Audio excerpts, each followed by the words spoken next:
Hello everyone, welcome back. Today we are going to talk a little bit about the genealogy of Christ. A lot of times when we're reading the Bible, we kind of just skip over the genealogy because it doesn't really seem that important. However, if we look at the genealogy in the terms of how it fulfills prophecy, then it becomes really important. Of all the prophecies about Jesus, there are four that are really prominent that we see that are fulfilled in his genealogies. The first prophecy about the Messiah that was important was that the Messiah had to be of the human race. Second, Jesus needed to be in the Messianic covenantal line.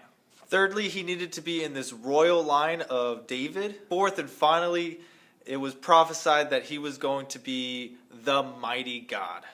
Okay, so we're going to focus on the two New Testament genealogies of Jesus.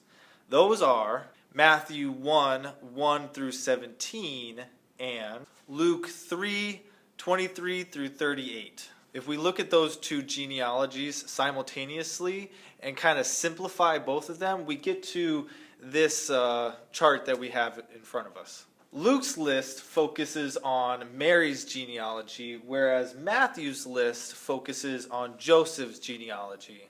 And that's really important. Luke's list is the real descent of Jesus because that follows Mary's bloodline, which is the physical bloodline of Jesus, because Jesus wasn't conceived by Mary and Joseph. Jesus was conceived by the Holy Spirit, and so this shows the real genealogy of Jesus.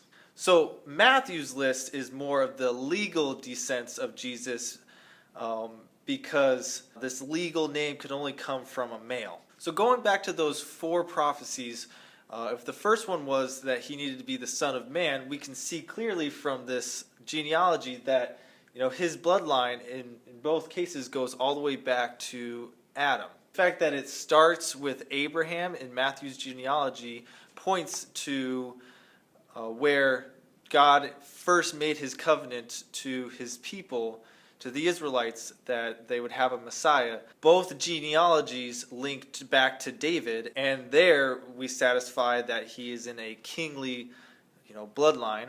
And then the fourth prophecy talks about how Jesus is the Son of God. And so in this genealogy, we need to be careful about how we notice, the wording saying that, Jesus was conceived of the Holy Spirit, not of Joseph. And so this is where I want you to focus your studies on some very specific passages. Number 1, look at Matthew 1, verse 16. Number 2, look at Luke 3:23. And so I want you to examine these genealogies and pay close attention to how the writers guard the truth that Jesus was conceived of the Holy Spirit, making him both fully human and fully God.